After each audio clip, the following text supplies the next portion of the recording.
మధురం మధురం నీ వాక్యం నా త్రోవకు దీపం నీ వాక్యం. యేసు నామంలో మీకు శుభములు సమృద్ధిగా కలుగునుగాక. మధురం నీ వాక్యం అనే కార్యక్రమానికి స్వాగతం. ఈరోజు మనం పరిశుద్ధ గ్రంథంలో దేవుని తీర్పు అనే అంశాన్ని గురించి ధ్యానించుకుందామండి. మధురం మధురం నీ వాక్యం నా త్రోవకు దీపం నీ వాక్యం. ఎందుకంటే లాస్ ఏంజల్స్ మరి తగలబడిపోయింది కదా, అలా ఆ నగరం కాలిపోతుంటే నిజంగా గుండెలు బ్రద్దలైపోయినాయండి. అప్పుడే మేము మా బైబిల్ స్టడీలో ఆది గ్రంథం 19వ అధ్యాయం ధ్యానించుకుంటున్నాం అన్నమాట.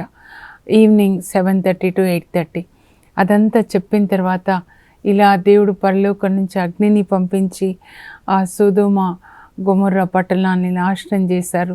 అక్కడ ప్రజలు, చెట్లు, చేమలు, ఇంకా అన్ని జంతువులు ఒక్క పురుగు లేకుండా అగ్నిలో దగ్ధమైపోయినాయి అని ఆ రోజు వాక్యం చెప్పిన తర్వాత ఇంకా మా గ్రూప్లోనే ఒక సిస్టర్, అమ్మ ఆ లాస్ ఏంజల్స్ కూడా ఇలాగే తగలబడిపోయిందమ్మా అని అంటే అప్పటి వరకు నాకు తెలియలేదండి.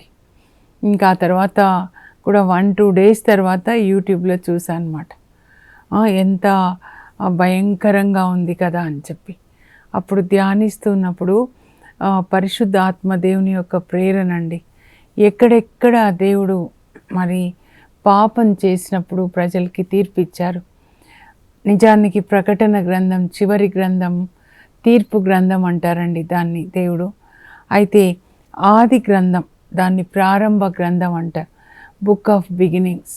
ఆదిలో దేవుడు ఎలా భూమి ఆకాశాలని, సూర్యచంద్ర తారకల్ని సృజించాడు, మరి భూమి మొక్కలను మొలిపించునుగా కానీ, అలాగే సముద్రంలో ప్రాణులు పుట్టునుగా కానీ, భూమి మీద కూడా జంతువులని సృజించి చివరగా 6వ రోజున మానవుని సృజించాడు కదా. మరి అంత అందంగా దేవుడు మన కొరకు అంత సృష్టిని చేశారు. ఆ దేవుడే మరి ఎందుకు అగ్ని గంధకాన్ని పంపించారు సొదొమ గొమొర్రా మీద ఒకసారి మనం చూద్దాం. దానికంటే ముందు ఆది గ్రంథం 6వ అధ్యాయం అండి. అక్కడ జల ప్రళయం ద్వారా దేవుడు మరి భూమిని నాశనం చేస్తారనమాట. ఇంకా కొన్ని చూద్దాం. దానియేలు గ్రంథంలో మరి 4వ అధ్యాయంలో అండి నెబుకద్నెజర్ని దేవుడు అక్కడ డిసిప్లిన్ చేస్తారనమాట. ఎందుకనంటే ఆయన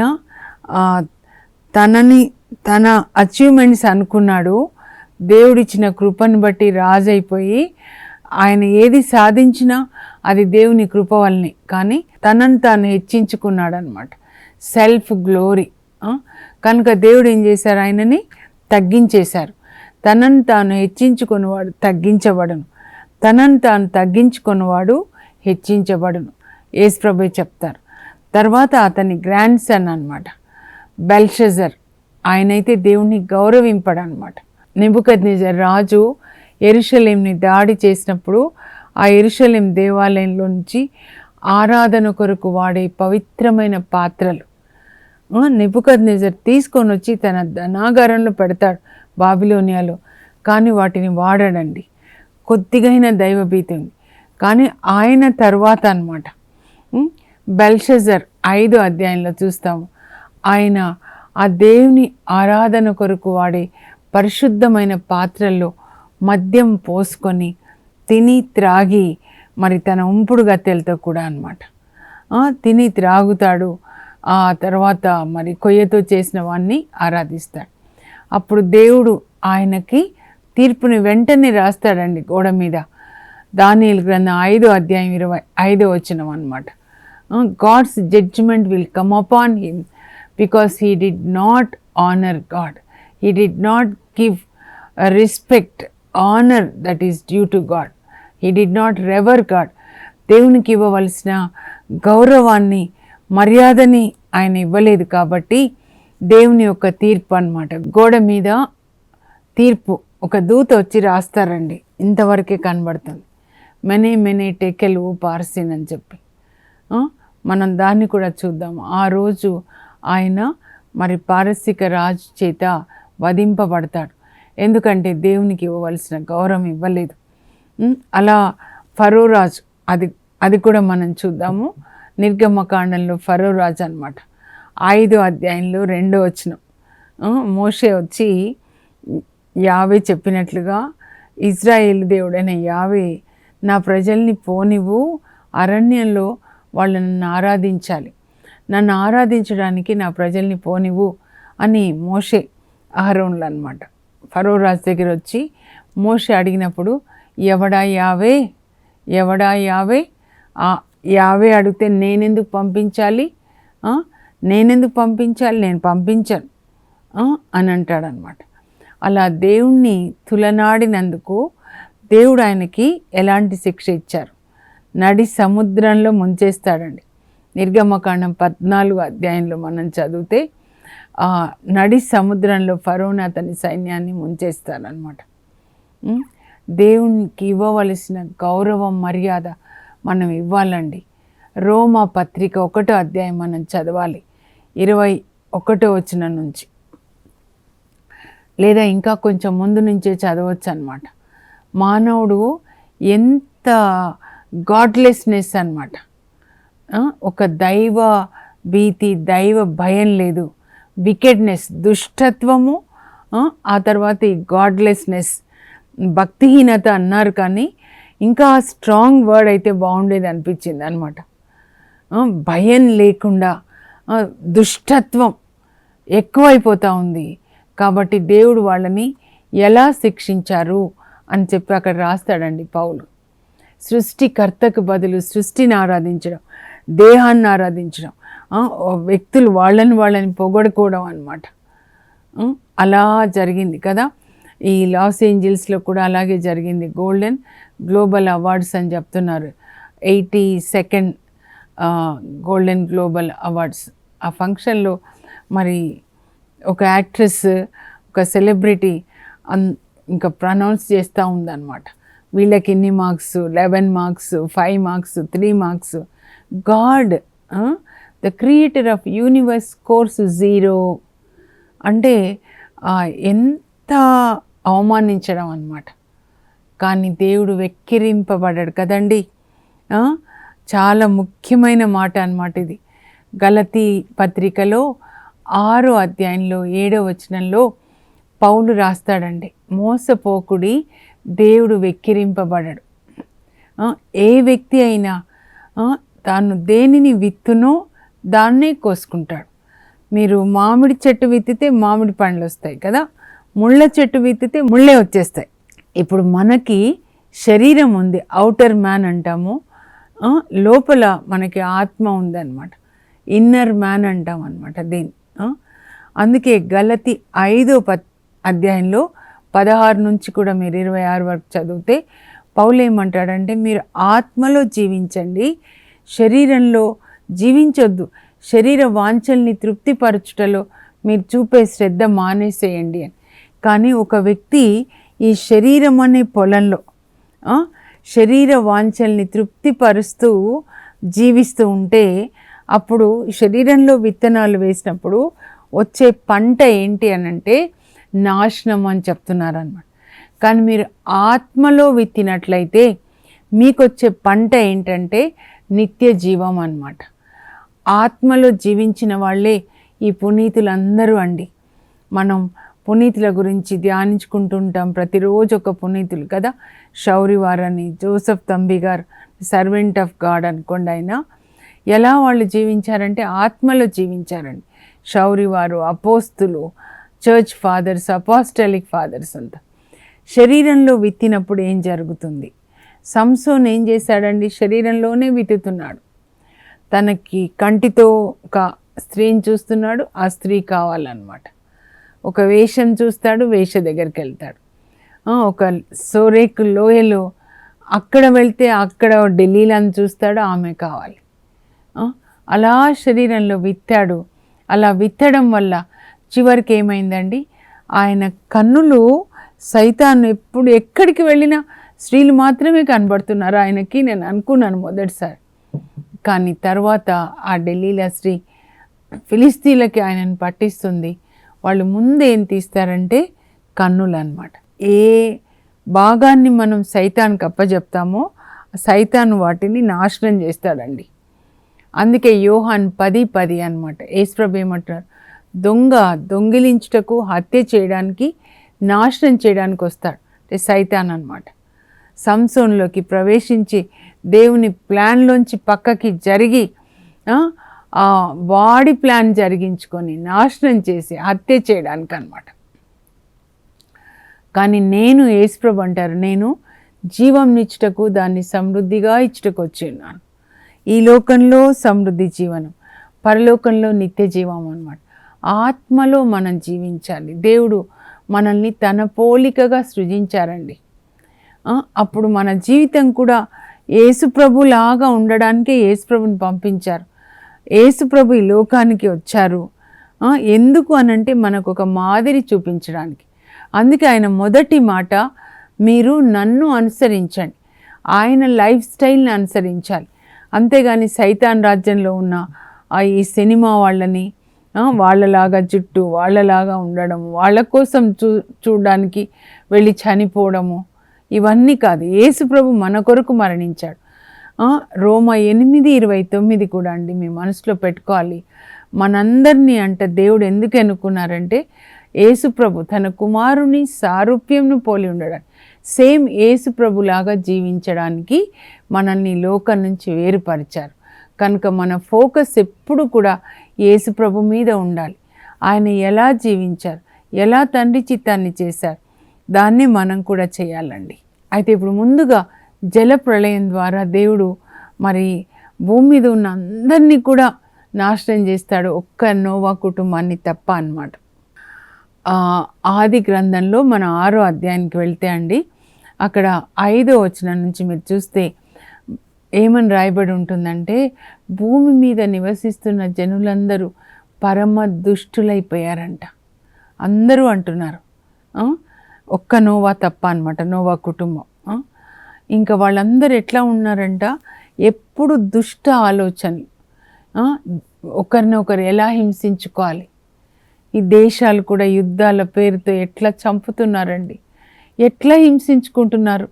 నేను అనుకుంటాను, ఒక పాము ఇంకొక పాముని కరవదు కదా, ఒక సింహం ఇంకొక సింహాన్ని చంపదు కదా. ఎందుకు మనుషులు దేవుని పోలికగా సృజించబడిన వాళ్ళు, ప్రేమ, దేవుడు మనం కూడా ప్రేమ కలిగి ఉండాలి, నీలాగా నీ పొరుగు వాళ్ళని ప్రేమించు అంటే ఎంత హింస కదా. అప్పుడు దేవుడు అనుకున్నారంట, మనుషులు ఇంతగా ఒకరినొకరు హింసించుకుంటున్నారు అని హృదయంలో నొచ్చుకున్నారంట. ఆయన బాధపడ్డారంట, అయ్యో వీళ్ళని సృజించినందుకు నాకు బుద్ధి వచ్చింది, ఎందుకు నేను వీళ్ళని సృజించానని అనుకున్నాడంట. మనం కూడా ఎవరికైనా హెల్ప్ చేసినప్పుడు, వాళ్ళు మనకి వెన్నుపోటు పొడిచినప్పుడు మనం కూడా అనుకుంటాం, బుద్ధి వచ్చింది వీళ్ళకి సాయం చేసినందుకు, ఇంకొకసారి వీళ్ళకి సాయం చేయకూడదు అనిపిస్తుంది కదండి. దేవుడు అలా అనుకుంటున్నారనమాట. కానీ నోవా ఒక్కడే ఆయన తరం వాళ్ళలో నీతిమంతుడంట. ఎందుకు నీతిమంతుడంటే దేవునితో సహచరుడై ఉంటున్నాడు, అంటే దేవుని వాక్యం ప్రకారం ఆయన జీవిస్తున్నాడు. దేవునికి లోబడి ఒక కుటుంబం ఉందండి ఆ టైంలో, క్రీస్తు పూర్వం 3000 అప్పుడు అనమాట. ఒక కుటుంబము దైవభీతి కలిగి ఉంది, అంటే దేవుడు చెప్పినట్లుగా. కనుకనే దేవుడు నోవాతో మాట్లాడతారు, ఇదిగో వీళ్ళంతా పరమ దుష్టులైపోయారు, వీళ్ళని నాశనం చేయాలనుకుంటున్నాను, ఈ తరం వాళ్ళలో నువ్వు ఒక్కడివే ఉత్తముడు, కనుక ఓడను నిర్మించి నేను చెప్పినట్లుగా అన్ని ఇన్స్ట్రక్షన్స్ ఇస్తాడండి. దేవుడు చెప్పిన కొలతల ప్రకారము 3 అంతస్తులు ఎలా ఉండాలి, ఏ దాంతో చేయాలి, అన్నీ కూడా దేవుడు చెప్పిన కొలతల ప్రకారం. నేను అనుకున్నాను, ఇంత కొలతలు కూడా దేవుడు చెప్పాలా అని. మోషే గుడారం అప్పుడు కానీ కొలతలు చెప్తుంటే తుమ్మ కర్రతో చేయాలి, ఇది ఇలా చేయాలి, ఇది ఇలా చేయాలి, యాజకుల వస్త్రాలు ఇలా ఉండాలి. దేవుడు కొలతలు తప్పకుండా ఉండాలండి. దేవుని బిడ్డలైన మనం యేసు ప్రభు ఎలా పరిశుద్ధంగా ఉన్నాడో మనం పరిశుద్ధంగా ఉండాలి. మీ దేవుడు పరిశుద్ధుడైనట్లే మీరు పరిశుద్ధులై ఉండండి. మీ పరలోక తండ్రి వల్లే మీరు కనికరాన్ని కలిగి ఉండండి. మీ దేవుడు పరిపూర్ణుడైనట్లే మీరును పరిపూర్ణులై ఉండండి. నా చెవులలో మోగేవి ఎప్పుడు ఈ మూడేనండి. Be holy for your God is holy. Be merciful for your heavenly father is merciful. Be perfect for your heavenly father is perfect. అంటే దేవునిలాగా మన్నించాలి. హెవెన్లీ ఫాదర్ అంటే జీససే కదా, అలా వచ్చారు శరీరంలో. యేసు ప్రభులాగా మన్నించాలి, యేసు ప్రభులాగా కరుణించాలి, యేసు ప్రభులాగా తగ్గింపు స్వభావాన్ని కలిగి ఉండాలి, యేసు ప్రభులాగా సేవ చేయాలి, యేసు ప్రభులాగా దేవుని చిత్తం చేయడం. That's what is called perfection అన్నమాట. మనం అలా ఉండాలి అని దేవుడు తన పోలికగా మనల్ని సృజించారు. ఆయనలాగా మాట్లాడాలి, ఆయనలాగా పరిశుద్ధంగా దేవుని చిత్తం చేయాలి. కానీ మనుషులు పరమ దుష్టులైపోయినప్పుడు నోవాకు చెప్తాడు ఇలా ఇలా అని కొలతలు చెప్పి ఇలా చేయమన్నప్పుడు అక్కడ ఆదికాండం 6:22 అండి, 7:5లో కూడా నోవా ఏమరుపాటు లేకుండా దేవుడు చెప్పినట్లుగా చేశాడు. ఇది ఏమరుపాటు అంటే ఇంకా ఆలస్యం చేయలే, ఇలా ఓడ నిర్మించి అనగానే అలా చేశాడనమాట. ఆలస్యం చేయలేదు. అది కూడా అంటే దేవుణ్ణి గౌరవించినప్పుడు ఒక పని చేయండి అంటే వెంటనే చేయాలండి. ఆ తర్వాత చేస్తాలే అంటే అది ఎంత లోతు అలాగే చేస్తాడు. ఇప్పుడు చూద్దాం. ఆయన చేయడం కాదు, దేవదూతలు వెళ్ళిపో అంటే ఇంకా లేజీగా ఉన్నాడు అనమాట. ఆ తర్వాత చూడండి, నోవా మరి రెండు జంతువులు అవి కూడా దేవుడే తీసుకొని వస్తాడు. అవన్నీ తర్వాత నోవా, తన భార్య, 3 కొడుకులు, 3 కోడళ్ళు, మొత్తం 8 మంది ఓడలోకి వెళ్ళిన తర్వాత దేవుడే ఓడ తలుపు మోసేశారంట. చూడండి, దేవుడు నా ఆశ్రయం, నా కోట, కొండ, ఎంత చక్కగా ఓడలో వాళ్ళు ఉన్నారనమాట. మనం కూడా దేవుని వాక్యంతో ఓడను నిర్మించుకోవాలండి. ఆ ఓడలో ఉంటేనే మీకు ఇప్పుడు సేఫ్టీ, లేకపోతే అక్కడ మొదలైంది చూస్తున్నాం కదా. అయితే వాళ్ళు ఓడలోకి వెళ్ళిన తర్వాత 40 దినాలు దేవుడు మరి ఆకాశం చిల్లులు పడినట్లుగా అన్నమాట. భూమి కింద నుంచి కూడా వచ్చేసాయి నీళ్ళు, పైనుంచి కూడా వచ్చాయి.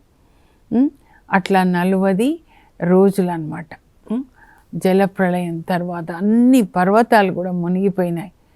ఆ నీరు ఎట్లా అంటే 40 రోజులు రాత్రింబవలు వచ్చిన జలప్రళయానికి 150 రోజులంట భూమి మీద. అట్లా తర్వాత మెల్లమెల్లగా కిందికి వస్తుంది అన్నమాట. దాదాపు 1 సంవత్సరం 10 రోజులు అన్నమాట వాళ్ళు ఓడలో ఉంటారు. ఆ తర్వాత ఓడ నుంచి వెలుపలికి వచ్చిన తర్వాత మరి కుటుంబంగా దేవునికి బలిపీఠాన్ని కట్టి దేవునికి మరి గొర్రెపిల్లని బలిగా అర్పించి కుటుంబ ప్రార్థన చేస్తారండి. అందరినీ కూడా దేవుడు మరి జలప్రళయంలో నాశనం చేశారు, కానీ నోవా కుటుంబాన్ని కాపాడతారు. దేవునికి కృతజ్ఞత చెప్పి కుటుంబ ప్రార్థన చేస్తాడు. అప్పుడు దేవుడు ఆ కుటుంబాన్ని ఆశీర్వదిస్తున్నారు. 9వ అధ్యాయం, పిల్ల పాపలతో వర్ధిల్లండి, భూమి అంతా మీరు వ్యాపించండి అని నోవాకి వాగ్దానం చేస్తాడు దేవుడు. ఇంకా ముందెప్పుడు కూడా ఇలా నీటి ముంపుతో నేను భూమిని నాశనం చేయను, అంటే భూమి అంతటిని అన్నమాట నాశనం చేయను అని. ఇంద్రధనస్సు ఇదిగో మన ఇద్దరికి గుర్తుగా ఉంటుంది, మన ఇద్దరి మధ్య జరిగిన ఒడంబడికకు గుర్తుగా ఉంటుంది అని చెప్తారండి. ఇంకా పేతురు రాస్తారండి, మీరు 2 పేతురు 3వ అధ్యాయం చదివితే 6-7 వచనాల నుంచి చదివితే అక్కడ దేవుడు మరి జలము ద్వారా జలం నుండి భూమిని సృజించాడంట. ఆ తర్వాత జలం ద్వారానే భూమిని నాశనం చేశాడు. భూమిని సృజించారు అని ఉంది, కానీ ఎలా సృజించారని ఆదికాండం 1:1లో లేదండి. ఆయన మొట్టమొదట ఆకాశాన్ని భూమిని సృజించారు. హీబ్రూ బైబిల్లో అలా ఉంటుంది. మన తెలుగు బైబిల్కి వచ్చేసరికి మొట్టమొదట భూమిని ఆకాశాన్ని సృజించారు. దేవుడు మొట్టమొదట భూమిని ఆకాశాన్ని సృజించారని ఉంటుంది. అయితే ఇప్పుడు మనం 19వ అధ్యాయానికి వెళ్ళినట్లయితే ఆది గ్రంథమేనండి. అక్కడ 18వ అధ్యాయంలో దేవుడు 2 దూతలు అబ్రహాం దగ్గరికి వస్తారు హెబ్రోన్లో అన్నమాట. అబ్రహాం వాళ్ళకి అతిథి సత్కార్యాలని చేస్తాడు. ఆ తర్వాత దేవుడు చెప్తారు, చేయడాది నాటికి నీ భార్య సారా కొడుకు పుడతాడని. ఆ తర్వాత మరి దేవుడు చెప్తాడనమాట, ఇలా ఎందుకు వచ్చారు వాళ్ళు అంటే, సొదొమ గొమొర్రా వాళ్ళు చేసిన పాపపు పనులు పరలోకానికి వచ్చేసాయి, వాళ్ళని శిక్షించాలి అని వాళ్ళ దగ్గరికి మరి కంప్లైంట్స్ వచ్చాయన్నమాట. దేవదూతలు భూమి మీద నుంచి అక్కడికి వెళ్ళి చెప్పారు. అయితే మరి దేవుడు అబ్రాహాంతో చెప్తే అబ్రాహాం విజ్ఞాపన చేస్తాడండి, 50 మంది నీతిమంతులు ఉంటే నాశనం చేస్తావు అయ్యా, ఆ దుష్టులతో పాటు నీతిమంతులను కూడా చేస్తావంటే చేయను అంటాడు. చివరికి ఇంకట్లా 50 మంది 45 40 ఆ తర్వాత మళ్ళా తగ్గించుకుంటూ 30 20 10 వరకు 6 సార్లు విజ్ఞాపన చేస్తాడు. 10 మంది ఉంటే కూడా నేను నాశనం చేయను అంటాడు. 10 మంది కూడా లేరు, లోతు భార్య 2 కూతుర్లు అనమాట. ఇంకా ఇక్కడ దేవుడు అబ్రాహాంతో మాట్లాడిన తర్వాత వెళ్ళిపోతే 2 దేవదూతలు ఇక్కడికి వెళ్తారనమాట, సొదొమకి వెళ్తారు. అప్పటికే సాయంకాలం అవుతుంది. లోతు వాళ్ళని చూసి చూడండి సాదరంగా ఎదురు వెళ్ళి వాళ్ళకి నమస్కారం చేసి, సాష్టాంగ నమస్కారం చేసి వాళ్ళ ఇంటికి ఆహ్వానిస్తాడు. మా ఇంటికి వచ్చి విశ్రాంతి తీసుకోండి, కొంచెం తిన్న తర్వాత మళ్ళీ వెళ్ళొచ్చాను. ఇంకా వాళ్ళకి పొంగని రొట్టెలతో విందు చేస్తాడండి. విందు చేసిన తర్వాత ఇంకా వాళ్ళు పడుకోబోతుంటారంట. వాళ్ళు పడుకోబోతుంటే అప్పుడు ఆ సొదొమలో ఉన్న పురుషులందరూ బీరుపోకుండా అనే వర్డ్ ఉంటుందండి. అంటే ఒక్కరు కూడా తప్పిపోలేదంట, పిల్లలు పెద్దవాళ్ళు వచ్చేసి, ఇదిగో నీ ఇంటికి 2 మనుషులు వచ్చారు కదా, వాళ్ళని మాకు అప్పగించు, వాళ్ళని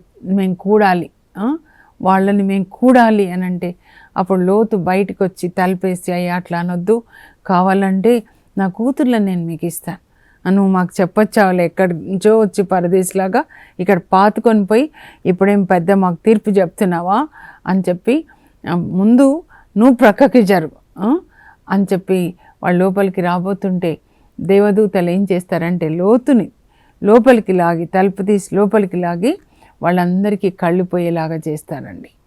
అందరూ గుడ్డి వాళ్ళు అయిపోతారనమాట. గుడ్డితనం ఇలా ప్రారంభం అవుతుందన్నమాట. మగవాళ్ళతోనే పాపం చేయాలి అనుకున్నప్పుడు, ఇంకా ఆ తర్వాత ఈ దేవదూతలు వాళ్ళకి గుడ్డితనం వచ్చింది కదా, ఇంకా వాళ్ళు కష్టపడుకుంటూ అందరికీ గుడ్డితనం అండి, మగవాళ్ళందరికీ గుడ్డితనం వచ్చేస్తుంది అనమాట. ఇంకా ఆ తర్వాత దేవదూతలు చెప్తారు, తొందరగా మీరు ఈ పట్టణాన్ని విడిచిపెట్టి వెళ్ళిపోవాలి, ఎందుకంటే వీళ్ళని నాశనం చేయాలని మమ్మల్ని దేవుడు ఆజ్ఞాపించారు. ఈ నగరం చేసిన పాపములకు కాను వీళ్ళని శిక్షించడానికి మేము వచ్చాము, కనుక నువ్వు తొందరగా వెళ్ళిపోవాలి అని అంటే, ఆయన లోతు ప్రొద్దున అవుతుందన్నమాట, తడవు చేశాడంట, నిద్రపోతాడు. అబ్బా నిద్ర వస్తుంది అనమాట. అప్పుడు ఇంకా దేవదూతలు చూడండి ఏం చేస్తారంటే, లోతుని లేపి చేతులు పట్టుకొని నడిపించుకొని బయటికి తీసుకెళ్తున్నారు. ఆయన భార్యకి కూతుర్లకు కూడా చెప్పుంటారు, అమ్మ తొందరగా వెళ్ళాలి అని అంటే, ఇంకా వాళ్ళని తీసుకొని ఆ పట్టణం బయటి వరకు తీసుకెళ్తారు. తొందరగా అక్కడికి వెళ్ళిపోండి అని అంటే, ఆ కొండల్లోకి పారిపోండి అంటే, కాదయ్యా నేను ఇక్కడ ఒక చిన్న ఊరు ఉంది అక్కడికి వెళ్తా, సరే అక్కడికే వెళ్ళంటారు. వెళ్ళిన తర్వాత దేవుడు మరి పరలోకం నుంచి అగ్ని గంధకాన్ని కురిపించి మొత్తం పట్టణాన్ని నాశనం చేస్తారండి. ఎన్నిసార్లు నేను చదివానో మరి, ఎన్నిసార్లు చదివానో కానీ ఇప్పుడు ఆ లాస్ ఏంజల్స్ని చూస్తుంటే ఇలాగే మండిపోయిందని.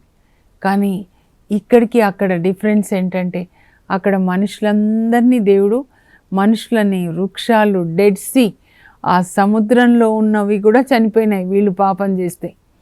ఇప్పుడు అక్కడ ఏమీ లేదు ఆ డెడ్ సీలో కూడా అనమాట.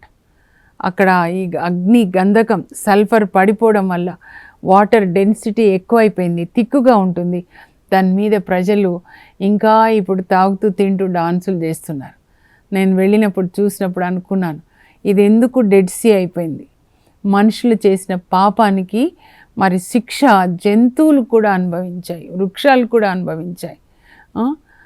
అలా ఎంత భయంకరం అండి. కానీ ఇప్పుడు నేను అందులో కూడా దేవుని యొక్క కృప ఏం చూస్తున్నా అంటే, వాళ్ళందరూ కూడా మనుషులందరూ ఆ పట్టణంలోంచి వెళ్ళిపోయారు. అంటే దేవుడు ఎవరు చనిపోవడం వల్ల ఆయన సంతోషపడడండి. ఎజికేల్ గ్రంథం 18లో ఆయన 30 నుంచి 32 వరకు, ఎవరు చనిపోవటం వలన నాకు సంతోషం కలగదు, కానీ ప్రతి ఒక్కరూ కూడా హృదయ పరివర్తన చెంది దుష్కార్యములను విడనాడి దేవుని వైపు తిరిగి దేవుని గౌరవించాలి, దేవునికి భయపడాలి. అది దేవుని యొక్క ప్లాన్ అన్నమాట. అందువల్ల ఇది ఒక క్రమశిక్షణ. వాళ్ళ అందాన్ని చూసుకొని, లేకపోతే దేన్ని చూసుకొని, ధనాన్ని చూసుకొని, టాలెంట్, ఇవన్నీ దేవుడిచ్చినవి కదండి. కానీ ఇవన్నీ చూసుకొని మరి దేవుడు 0 అంటే అప్పుడు దేవుడు వాళ్ళని 0 చేశారనమాట.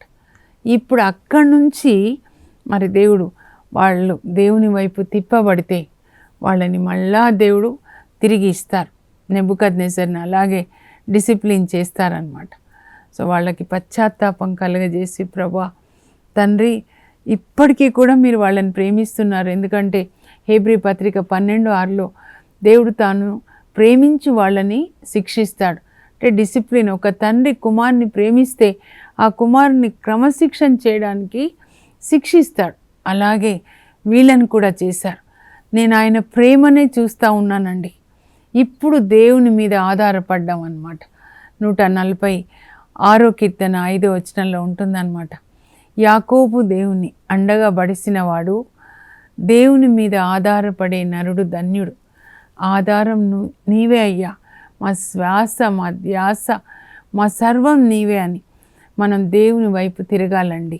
యెషయా 66:1-2 వచనాలు నాకు చాలా ఇష్టం. ప్రభు ఏమంటున్నారంటే, ఆకాశం నా సింహాసనం, భూమి నా పాదపీఠం, అన్నీ కూడా నావే. అయితే నేను నా వాక్కులకు భయపడు నరుని నేను ప్రీతితో ప్రేమగా చూస్తాను. ఆయన కోరుకునేది ఏంటంటే మనం ఆయన వాక్యానికి భయపడాలి, అంటే గౌరవించి వాక్యాన్ని పాటించాలి అన్నమాట. దేవుడు ఆ కృపని మనకి ఇవ్వాలండి.